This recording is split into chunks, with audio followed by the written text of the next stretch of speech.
दोस्तों मैं अशफाक अंसारी, आप देख रहे हैं क्राइम आजकल। दोस्तों बहुत सारी केसेस में, पुलिस केस में, अदालती केस में भूत शैतान का जिक्र हुआ है। उसी की एक ये कहानी है।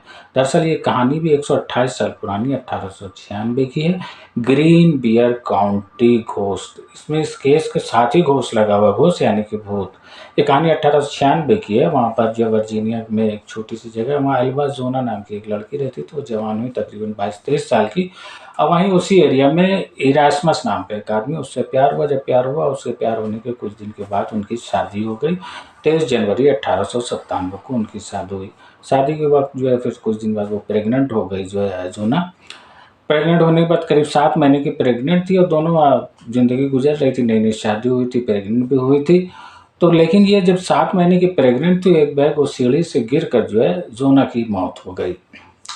अब मौत हुई, अब चूँकि नई-नई शादी हुई थी, जवान भी थी, प्रेग्नेंट भी, तो बड़ी दर्दनाक मौत हुई थी। तो जब ये मौत हुई तो उसका शौहर जो है इरास्मस, वो फूट-फूट कर रो रहा था और जो एल्बाज़ोना की बॉडी से एकदम लिपटा हुआ था, अपनी बॉडी को छोड़ ही नहीं रहा था। सब लोगों ने देखा, सोचा ये सदमा, इस वजह से ऐसा कर रहा है। खैर किसी तरह से अगले दिन 24 जनवरी 1897 को जो है उसको एल्बाज़ोना को दफना दिया गया। दफनाने के तकरीबन 15-16 दिन बाद एल्बाज़ोना की माँ जो है मैरी है, वो अपने कमरे में सो रही थी। तो उन्हें एक साया दिखा। वो उसे लग रहा था कुछ कहने को, सर वो घबरा के उठी। तो फिर खैर वो साया चला गया।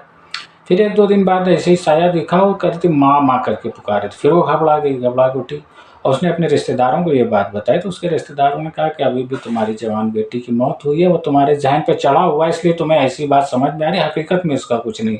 उसने कहा नहीं, ये हकीकत में मेरा ये वहम नहीं है। खैर इसके फिर 2-3 दिन बाद फिर जो ऐसे ही उसका साया दिखा और कहा माँ माँ मैं तेरी बेटी हूँ एल्बाज़ोना। तो अब चूंकि वो बेटी बेटी करे थोड़ा मायूस हो रही थी, उसकी घबराहट कम हो गई। तो उसने अपनी बेटी से कहा अच्छा बताओ तो तुम यहाँ क्यों आई है, क्या वजह। तो उसने बताया कि मेरी जो मौत हुई थी, नेचुरल मैथ सीढ़ी से गिरने से नहीं थी, बल्कि मेरा मर्डर हुआ था। ये कह के वो साया फिर गायब हो गया। फिर उसने अगले दिन जो अपने रिश्तेदारों को ये बात बताई, तो उसके रिश्तेदार ने फिर कहा कि तुम्हारा वहम है, तुम्हारे जहन पे सब चीज़ चढ़ी हुई है, ऐसा तुम कहीं दूसरी जगह जाओ, घूम फिर आओ, तुम्हारा जहन सही हो जाए।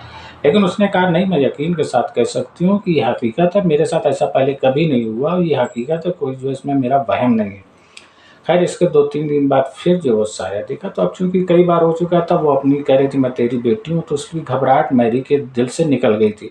तो जब उसकी साया आवाज़ आई कि माँ मैं तेरी बेटी हूँ, तो उसने कहा अच्छा तुम मेरी बेटी हो, बताओ तुम यहाँ क्यों आई हो। तो कहा मैं जो है तुमसे मदद चाहती हूँ। उसने कहा कैसी मदद।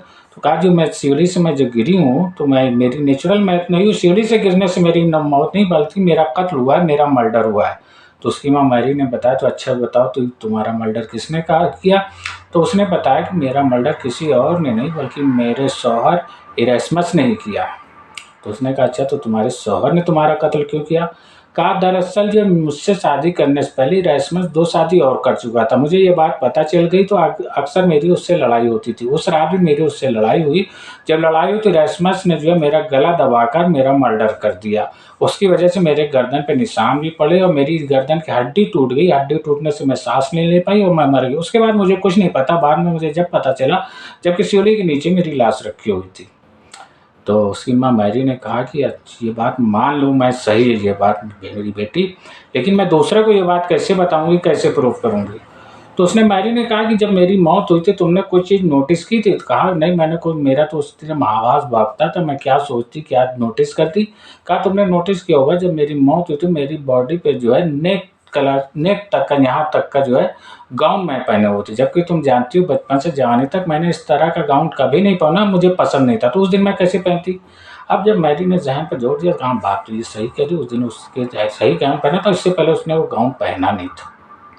कहा उसने ये गाउन क्यों पहना था पता है। कहा कि नहीं मुझे नहीं पता। कहा अच्छा ये बताओ रेशमस ने जो है मेरी जब मैं मरी थी तो मेरी बॉडी के पास किसी को आने दिया। कहा नहीं, ना मुझको आने दिया ना किसी और को आने दिया, वो एकदम तुम्हारी बॉडी से लिपट कर बसाकता रो रहा था। तो हम लोगों ने सोचा कि उसको सदमा लगा इस वजह से रो रहा है, और लेकिन लाख किसी ने कहा तो उसकी तुम्हारी बॉडी के पास किसी ने आने नहीं दिया किसी को। कहा उसने जानबूझ के ऐसा किया ताकि मेरी बॉडी के पास कोई ना पहुंच जाए और मेरी गर्दन जो टूटी हुई है, हड्डी टूटी हुई है, जो मेरे गर्दन पर निशान है, वो कोई देख ना सके। अब जब मैरी ने ज़हन पे जोर दिया तो कहा ये बात बता रही, हो सकता है इस बात की बात में दम हो, क्योंकि वाक़ई जो है रेसमस ने उसकी माँ को या किसी को भी जो है एल्बाज़ोना की बॉडी तक करीब नहीं पहुँचने दिया था। तो अब मैरी ने सोचने कहा तो चलो ये बात मैं मान लेती हूँ तुम्हारी, लेकिन इस बात पर यकीन कौन करेगा? तो मैरी एल्बाज़ोना जो उसकी भूतकल जो रूहकल जो थी, तो उसने कहा कि जो है तुम ऐसा है जो जिस डॉक्टर ने जो है मेरा जो डेथ सर्टिफ़िकेट बनाया था, उससे जाकर तुम ये पूछो कि क्या उसने मेरी बॉडी का सही से मुआयना किया था, सही से मुआयना करने के बाद डेथ सर्टिफ़िकेट दिया था, और चाहो तो तुम कोई वकील की भी इसकी मदद ले लो। खैर अगले दिन मैरी जो अपने पास में एक वकील, सरकारी वकील था, उसके पास गई। उसके पास जाकर पूरी बात बताई कि मेरी बेटी का अभी जो है कुछ दिन पहले मौत हुई है और जो अभी उसको दफना दिया गया है, लेकिन अभी जो उस मेरी बेटी जो भूत बन के या उसकी रूह मेरे पास आ रही है, ऐसा ऐसी बात बता रही। तो सरकारी वकील हंसने लगा, कहा तुम ये कैसी बात कर रही हो? कहा अदालत तो उसको एक लम्हे के लिए भी यकीन नहीं करेगी। अदालत क्या, मैं खुद ही यकीन नहीं करूंगा कि ऐसा कुछ जिसका मर्डर हुआ है वही आ रहा है भूत बन के, वही अपनी मर्डर की कहानी बता रहा है। तो 6-7 घंटा मैरी उस वकील के पास बैठी थी। कहा देखो मैं तुम्हारे पास 6-7 घंटा बैठी हूँ, तुम्हें कहीं से लग रहा है कि मेरा ज़हनी तवाज़ुन ख़राब हो गया, मेरी दिमागी हालत ठीक नहीं? कहा ऐसा कुछ नहीं, जो मैं बता रही हूँ एकदम सही बात बता रही हूँ। उसने कहा अच्छा जो डॉक्टर ने जो है उसकी डेथ सर्टिफिकेट बनाया था, तो उससे पूछ लो, खाली ये चल के पूछ लो कि उसने जो है एल्बाज़ोना जो बॉडी थी उसका सही तरह से मुआयना करने के बाद ही डेथ सर्टिफिकेट बना था। तो सरकारी वकील ने कहा कि चलो इसका मैरी का दिल रखने के लिए चलते हैं। वो डॉक्टर नेफा नाम था उसका, डॉक्टर नेफ नाम था। कहा उसके पास चलते हैं, उससे पूछते हैं।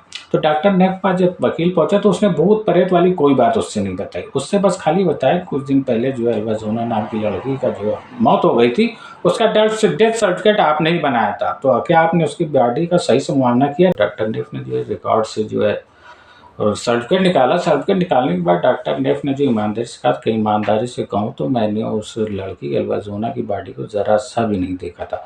कहा जब मैं पहुंचा तो वो ज़मीन पे गिरी हुई थी सीढ़ी के करीब, तो मैंने उसकी सिर्फ नब्ज़ देखी थी। नब्ज़ देख के नब्ज़ चल नहीं रही, तो मैंने कहा शी इज़ नो मोर, यानी कि उसकी एल्बाज़ोना की मौत हो गई। मेरे ये कहते हुए उसका शौहर इरास्मस जो है दाड़े मार कर रोने लगा और एल्बाज़ोना की बॉडी से चिपक गया, उससे हट नहीं रहा था।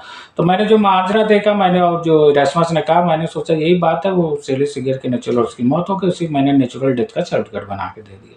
जब ये बात डॉक्टर नेफ ने बताई तब सरकारी वकील ने बताया देखो जी मेरे साथ आई हैं, ये मैरी हैं, उस लड़की जिसकी मौत हुई उसकी वालदा हैं, और कुछ दिन पहले वो जो इसकी मौत हुई है वो भूत की शक्ल में, रूह की शक्ल में आकर ऐसी ऐसी बता रही कह रही मेरी नेचुरल मौत नहीं बल्कि मेरा डेथ हुआ, मेरे शौहर ने डेथ किया, मर्डर किया और मेरी गर्दन की हड्डी टूटी हुई है।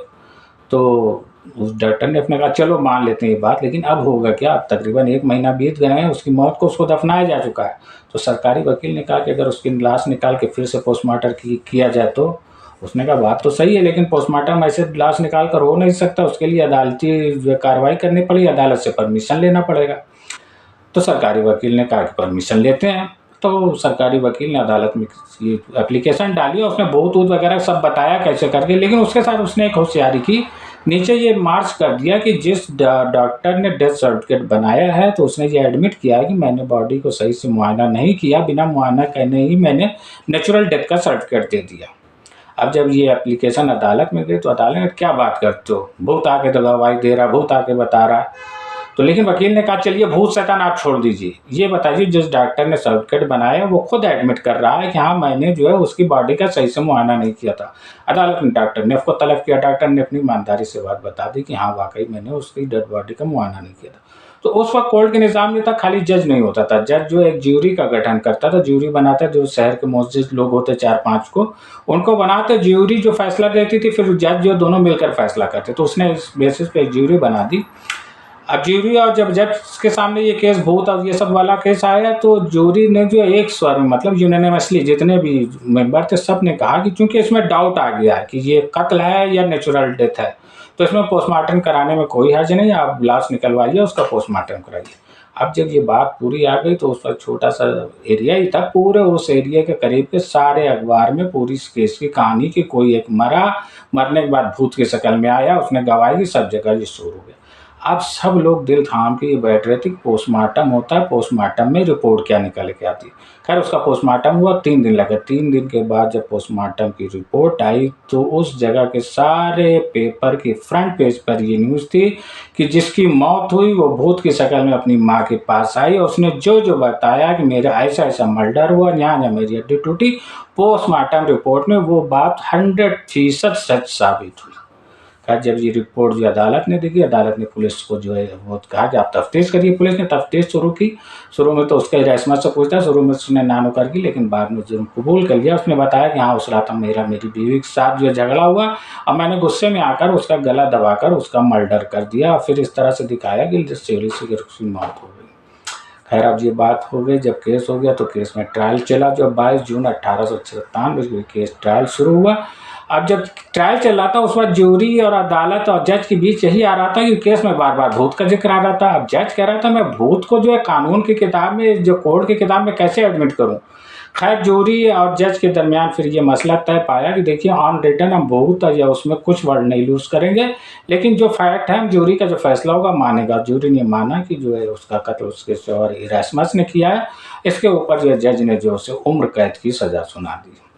तो इस तरह से इरासमस को उम्र कैद की सजा हुई। 11 जुलाई 1897 को उसको जेल भेज दिया गया। अच्छा ये केस इतना फेमस हो गया था, जब उसे जेल भेजा गया तो और उसके जो जहाँ भेजा गया जिस सेल में, उसमें और भी कैदी थे, सबको पता था। कहा ये वही आदमी है जिसने अपनी बीवी का मर्डर किया और बीवी ने भूत बनकर इसको बताया, केस खोला, इसको सजा दिलाई। सब डर गए कहीं ऐसा न हो कि भूत उसको हम लोग को भी आके परेशान करे। उन्होंने कहा कि इसको ही मार डालो, ना रहे बांस न बजे बांसुरी। तो सब ने मिलकर उसके इरासमस को कत्ल करने का मंसूबा बनाया, लेकिन ये ओपन हो गया तो इरासमस को उस सेल से हटाकर दूसरे सेल कर दिया गया। हालांकि इरासमस को उम्र कैद की सजा दी गई थी, लेकिन 3 साल बाद ही 13 मार्च 1900 को बीमारी की वजह से इरासमस की जेल में ही मौत हो गई। तो ये एक ऐसी कहानी थी जिसमें बाकायदा पुलिस में सब में रिकॉर्ड में भूत का जिक्र है, बस कोर्ट ने अपने जजमेंट में भूत का वर्ड यूज नहीं किया। इस कहानी में इतना ही। अल्लाह हाफिज।